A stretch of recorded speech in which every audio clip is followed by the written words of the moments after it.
Uh-oh, recording. Yeah. Hello and welcome everyone. I'm just gonna give 1 minute to allow our attendees to come in before I start the introduction.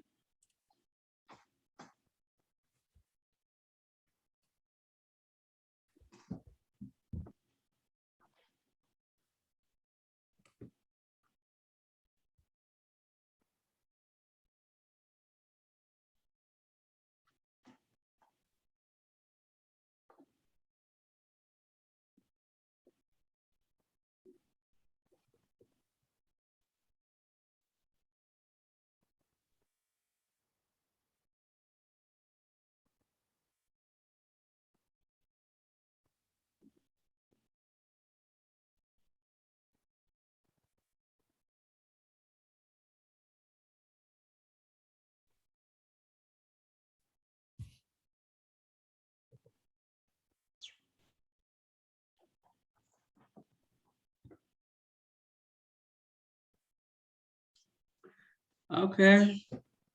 Hello and welcome once again. My name is Gagba Shokonuche Yahaya, and I'm the training coordinator with the Temple Small Business Development Center. The Temple Small Business Development Center helps small businesses start and grow. We offer free one-on-one consulting and a variety of low to no cost webinars. We are proud to be part of the nationally accredited network of small business and development centers, which has over 1,000 networks across the United States of America.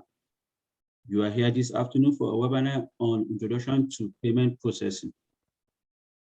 Being a webinar, all attendees have been muted. However, we always encourage you to drop your question on the Q&A and the chat box. A copy of the PowerPoint and a link to the recording will be sent to all the attendees. Without further ado, please allow me to welcome Mr. David, even as he takes over the floor for the presentation. Mr. David, you are welcome. Thank you, Garba. Good morning, everyone. My name is David Pomeroy. I work for BKZ Consulting Partners.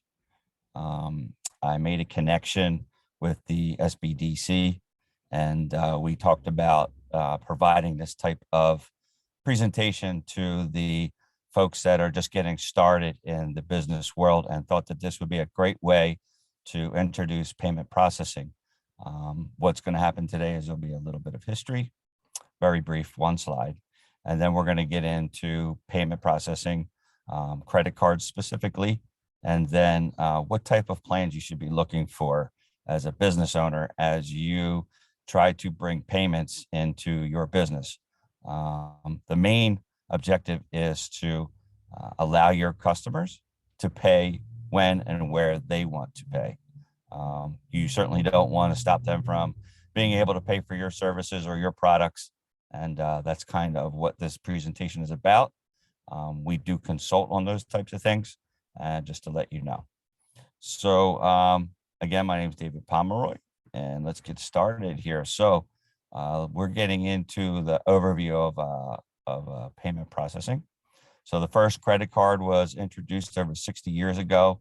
It's down there on the bottom of the screen on the left-hand side, the Diners Club card. So folks were going into a diner that was inside of Macy's. And what happened was people would come in and eat and say, you know, I'll pay you tomorrow, I'll pay you tomorrow, I'll pay you the next day. And these started to become a hassle to maintain for the gentleman who in the diner. And what happened was he said, we need to come up with a way that people can pay by using a card and be able to not have to try to keep track of all these IOUs and try to get instantaneous payment and make people credit worthy of having that credit card. So long story short, that's how the Diners Club card came to be many, many years ago, and that flourished. And then other types of credit cards were born from that as well. One thing that we do know about credit cards, being in the business for about 16 years, is that credit cards translate into a much higher average sale. Customers who pay cash are generally going to pay or spend less. If they have a credit card, they might go for that upsell or that extra service or that VIP or whatever the case may be from your business perspective. And consumers also like to earn points. So if you're going to use the credit card and you're going to pay a little bit more, you're going to want a little bit of reward for that. So that you can see there's a Marriott reward card down there at the bottom that allows them to accumulate points and then utilize them towards potentially hotel purchases and or vacations. So the next slide, we get it a little more granular here. These are the types of cards that a lot of businesses will see. The debit card, of course, being the far left, a standard card, a credit card, a rewards card, a signature card, and then a corporate card. So these types of cards all have standard payments. They are governed by Visa and MasterCard. And there's a book that's about the size of a novel that explains the breakdown of all of the charges that come along with that. You certainly don't want to learn that stuff. You just want to understand the cards and what those baseline payments are for those cards. So if you just accept the card, a debit card, it's 0.05% of the purchase price. That's going to be charged to the merchant, the person providing that service. And you'll see that there on the screen that there's these are just the basic costs for each one of those cards as you would use them or accept them in your business.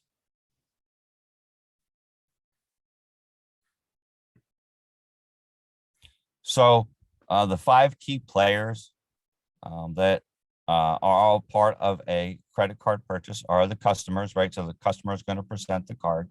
The merchant, you're going to accept the card. So whoever's providing the service or the product. The payment processor, that's the person who provides the service so that you can connect to the card issuer and the card brands. What happens is, real quickly, in the next slide, is the card holder presents the card at your business. You accept the card and put it into a type of point of sale system. And or you could take the card number over the phone. The payment processor will then reach out to the card brand and the issuing bank and find out if the person who presented the card is creditworthy and has the credit on their account for that purchase. The payment processor then sends that information back to the business, and then the card is either approved or denied. That entire process, as it says at the bottom there, takes about 2 to 6 seconds to occur. So it happens very quickly, generally speaking, faster than a cash transaction would occur. And generally speaking, it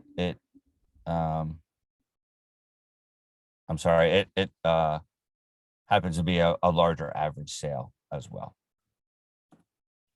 So there's 2 types of pricing models that are offered in the credit card processing world. There's a pay per swipe, and there's also an Interchange Plus. So we're going to get into these types of pricing models as new business owners come into this business so they know what to look for. So one particular type of payment processor is PayPal or Square. They offer the opportunity for no monthly fee, but allows you to take credit cards and allow for payment processing to occur, whether it be on-site and or online. And they're pretty easy to understand, right? There's no cost up front. It's just a pay per transaction that occurs. And that transaction is generally 2.75 to 3.25. So on a $100 sale, you're going to pay roughly $2.75 in order for that transaction to occur. So the difference is that they don't offer any type of solution to occur. So if you needed a point of sale system, like a credit card swiper in your business, they don't offer that to you. You would need to get that, purchase that separately and then connect it to their service. And that technology is sometimes more than what a business owner wants to understand. There's also some cost to that, right? So in the next slide, we'll get into what that actual other model is as opposed to this one. So, and I do know that PayPal's charges more recently just went higher per transaction. In fact, I was using the service at one time and still receive literature from them on their current policies. So Interchange Plus is the other model that is an opportunity for business owners to utilize. So Interchange is basically the card brand's fee. So when I was showing you previously about all the cards, and I'm going to pop back real quick, and just as a reminder, so these are the baseline costs for each card. So if you accept any one of these cards in your business, that is the baseline cost just to accept that card. And that's the charges at the bottom of that screen per $100 sale. So a debit card is a nickel, right? A regular standard credit card is $1.54 and so on. So we go back to where we were real quick.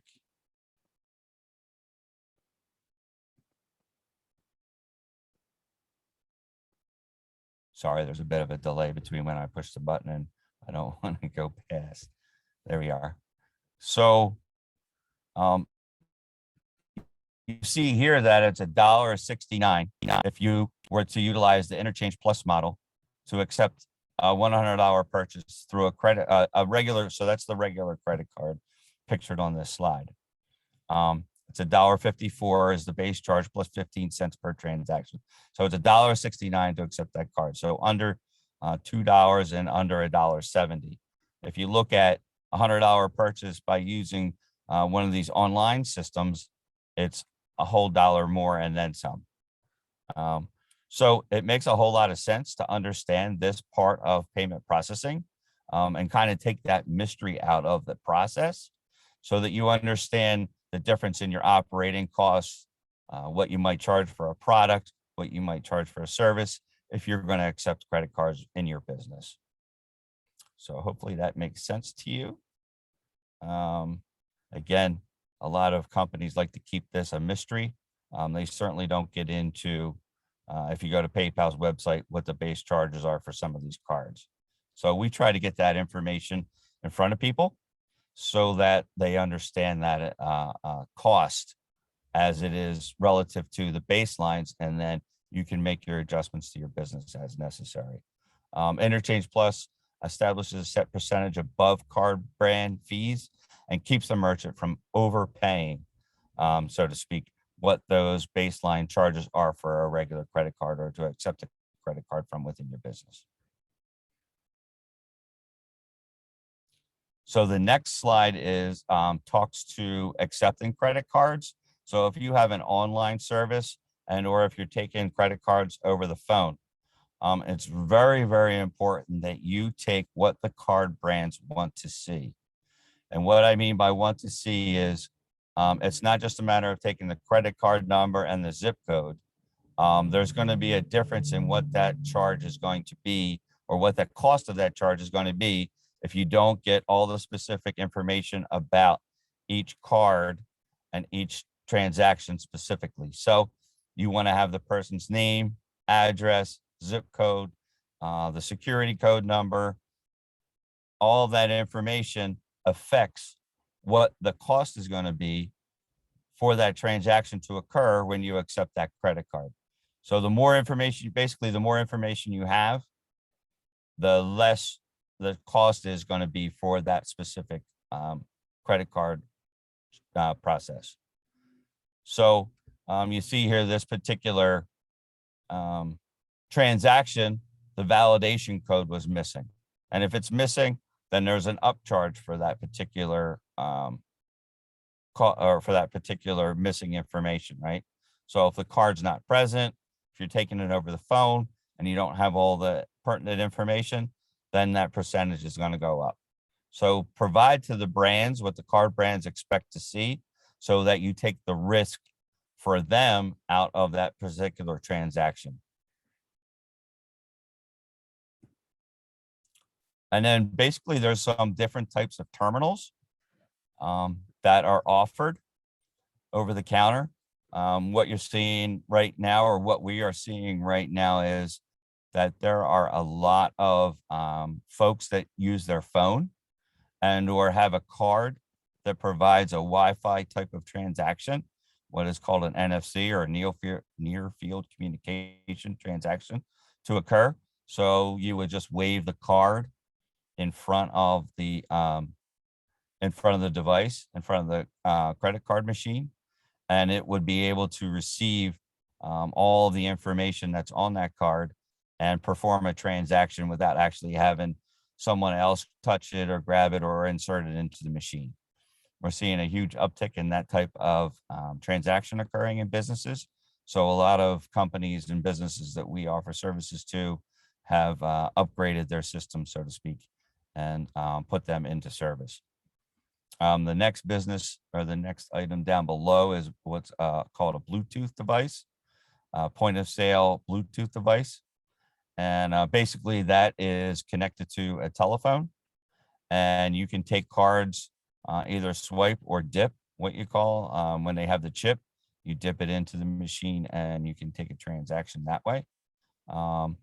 Also, add to cart is basically being able to take online type of transactions and allowing the customers to either put the credit card information in themselves online and or save it to a let's say a profile, and allow them to pick and choose what they want and then utilize the card that's on file. And lastly is invoicing.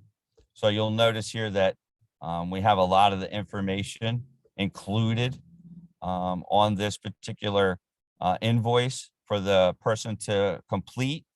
You'll notice the red asterisks there on the left-hand side of that information. That's all required information. So what we're trying to do with this particular invoice and or customer exchange is to ensure that we're going to get the best rate for whoever's utilizing the invoice or sending the invoice, so that they get the cheapest rates and they get the least amount of cost on that transaction. So what happens is somebody could fill out only the information that they feel is necessary and then click charge, and it requires that information to be put into the system before it actually will take the charge.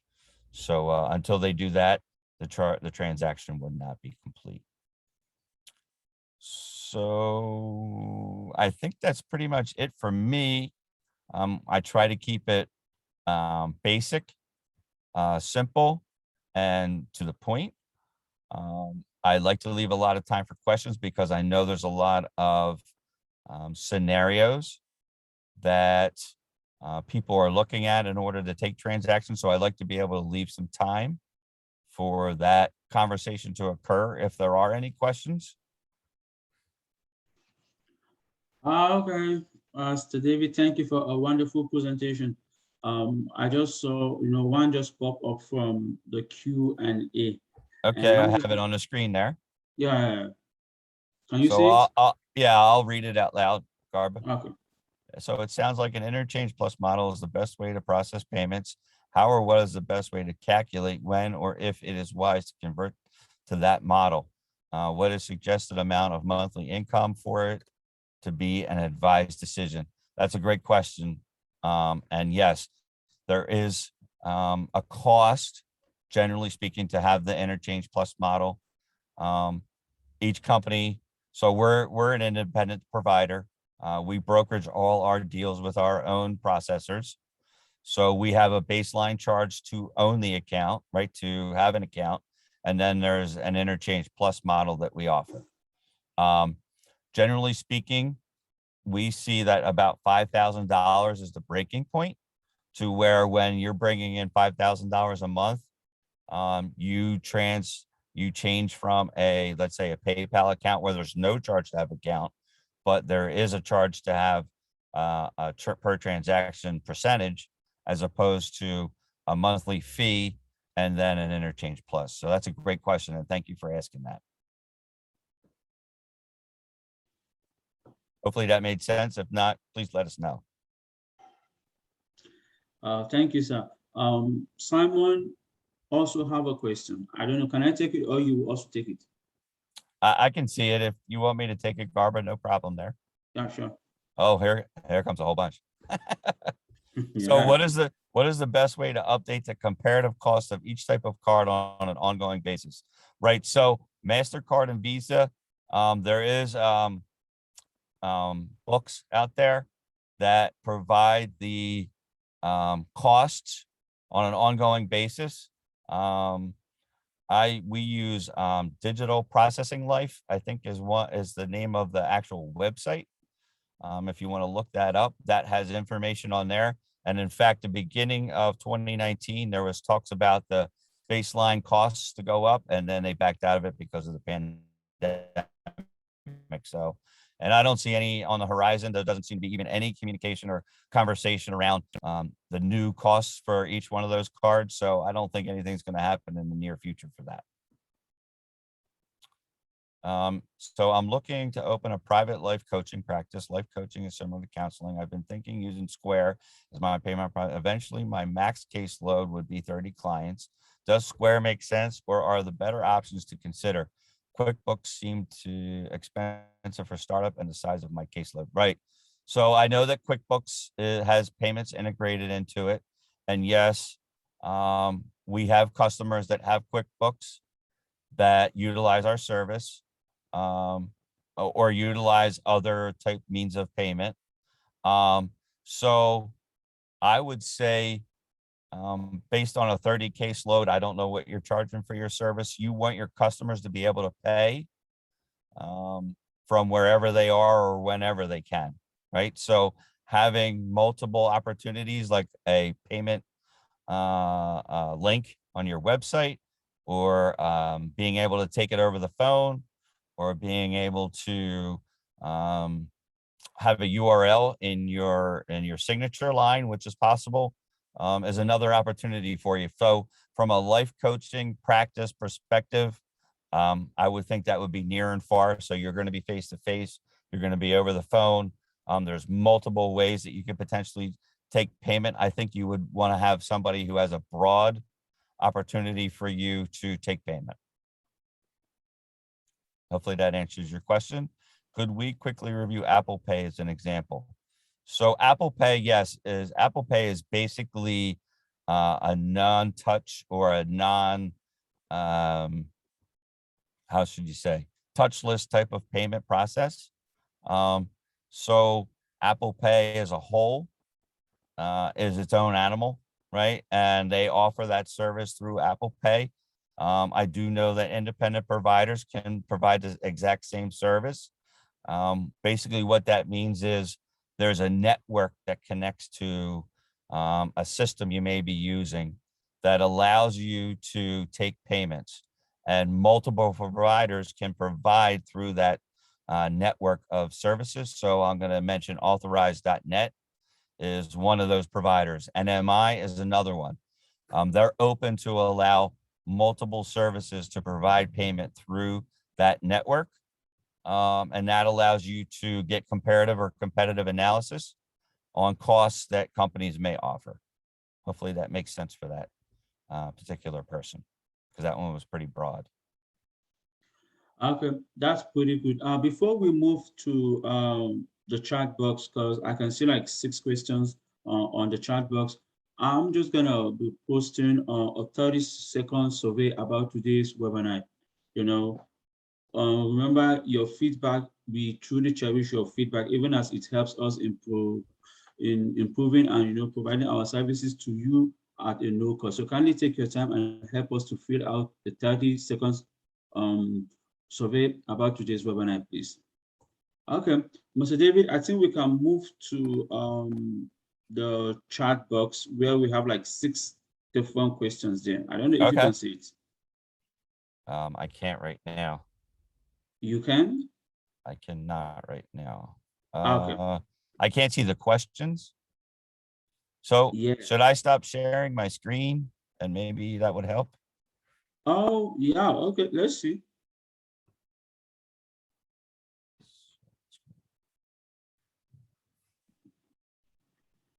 Can you see it now? Okay, yes, I can see the chat. So Okay. so I see one at 11:24 from Aaron Portland. Yeah, I think we are going to start from the one from Simon. That should be Okay, the first one. okay. Yeah. Do you want to read that, Garba, or do you want me to? I can't see that one right now for some reason. Okay, you still can see it? No, I cannot. Okay, Okay. here I go. Here we go. Okay. So which one was next? Yeah, the first one is the one from Samuel. Samuel. Okay. Will there Yeah, be a recording of this session available later? Yes, yeah. absolutely. And Garber will be sending that. Yes, please. And then what is the best way for us to compare the relative costs of using each card? So the best way is to review your transaction statement. And figure it. So you're going to see within that transaction statement, the cost for you to accept each card. And then from that, you will get a general understanding of who's using which cards, right? What's the majority of the cards? And I can tell you now, based on the data that we have, we transact about $8 million worth of transactions a month. We see that the rewards cards are the most used cards. So that cost for that reward card is what's part of the slideshow, and you'll get this recording so you can review that. And then you'll have an idea of what that is. What we are also seeing is that a lot of companies now are charging a service fee, 3% convenience fee for utilization of the card. And that's becoming more and more acceptable. So that would pretty much take away any cost for the card outside of the corporate cards, which hopefully would cover all of your costs just for that convenience of taking credit cards in your business. Hopefully that helps that question. Samuel, thank you for the question. And then I see one down further here, Jennifer Jeffers.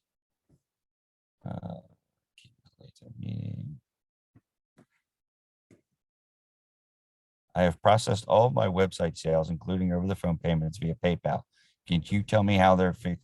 Yes. So PayPal, based on the slideshow, and you will get the recording as well, Jennifer. PayPal is roughly $1 more, and that's just basic, $1 more per transaction. And I do know that PayPal's costs or charges for transaction processing have gone up in the last 2 months, 3 months. So it's probably more than that now. And so if you went to an Interchange Plus model, you would be saving more than $1 per transaction at this point. Do any of those models offer invoicing? Of course they do. Depending on what company that you talk to, invoicing can be part of the platform that they offer. I can tell you that ours does. And that's all I can say. It's not supposed to be a salesy type of call. So I don't want to try to sell our services, but a lot of the independent providers like ourselves do provide invoicing as part of the service. So if your company is getting our monthly statement, but for it shows us the amount we did in sales and the fee amount, we can only get a general percentage amount. That's correct. I'm in the middle of trying to look at other processors and want to know what to look for to compare my current processor. So great question, Kelby.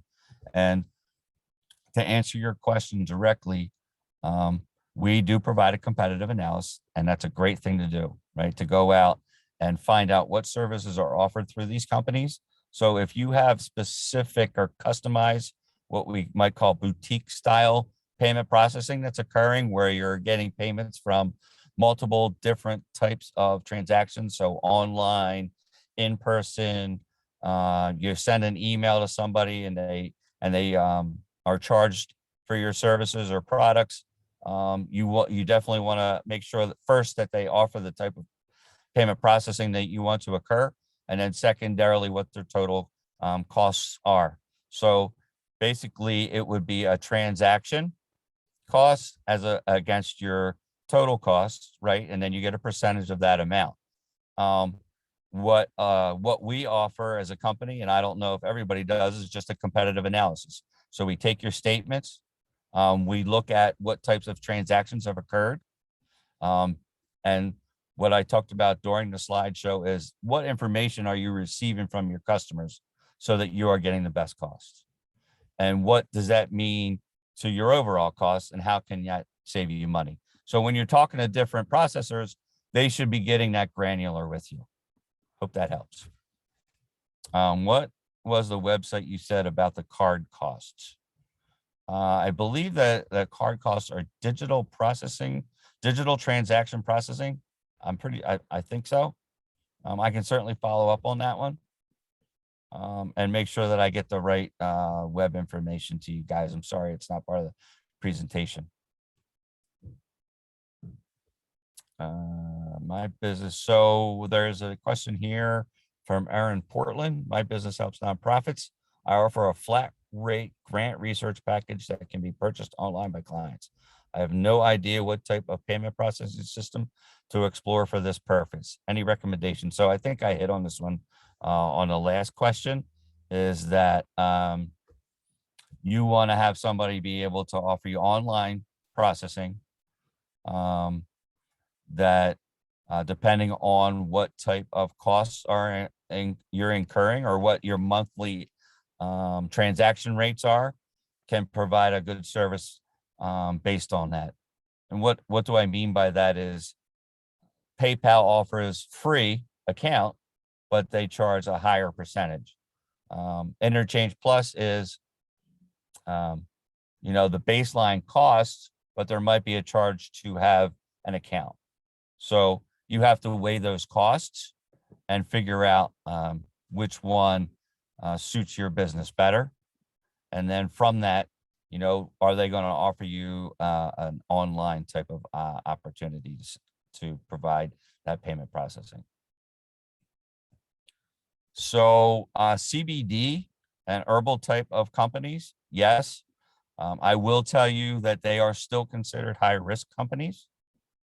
But payment processors do work with them. Independent payment processors like ourselves work with these types of businesses. So what does that mean when it's high risk? That means that costs are going to be a little bit more in order to take credit cards and such. Hopefully that helps. And I don't see any other questions, Garba. It's 11:32 for the last one. Yeah, I think we have the last one from Q&A from Obadiah. I don't know if you can see it. Okay, hold on. I have that one up too. Okay. So what are some questions that should be asked when shopping for a new interchange process system besides rates, of course? So yeah, I think I hit on that just recently about, where are you taking payments with your customers, and do you offer that? Also ACH, yes. So that should be absolutely part of any business, is being able to take ACH payments. And most independent providers do. That's a simple aspect of transaction processing, is being able to take ACH payments. Do you think it's best or easiest to find a company that connects to our POS? So yes, a lot of independent providers can connect to a POS depending on who you're utilizing. Some companies like Clover only offer their platform and their services through their payment processing. So it may not cost you a lot to have that system, but it's going to cost you more per transaction. And that's how a lot of these companies, and they don't tell you this stuff. They don't share the mystery of the transaction processing stuff. But when you talk to independent type of providers like us, we're going to provide all the granular detail that you need, take all of the questions out of it, and provide a good consultancy. Do independent have the ability to? So what happened with QuickBooks is QuickBooks shut off integration to their software. We can no longer connect to QuickBooks. However, there is the option from some providers to be able to download their transaction information and upload it into QuickBooks.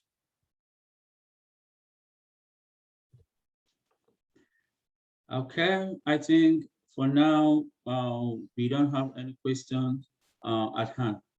In the absence of none, I just want to use this opportunity to thank you for making it a day with us. You know, it's been a great presentation. Thank you for your time. Thank you for your patience, and thank you for answering all the questions that were asked by our attendees. I also want to use this opportunity to thank my fellow team members, members of Temple Small Business and Development Center. Thank you for your swift cooperation and hard work. Now, in the absence of anything, thank you once again for keeping it a day with us, and do have a nice day. Thank you, Garba. Very You're nice. welcome. Thank you, Yes, please. everyone. Yes. Great questions. Bye-bye. Yeah.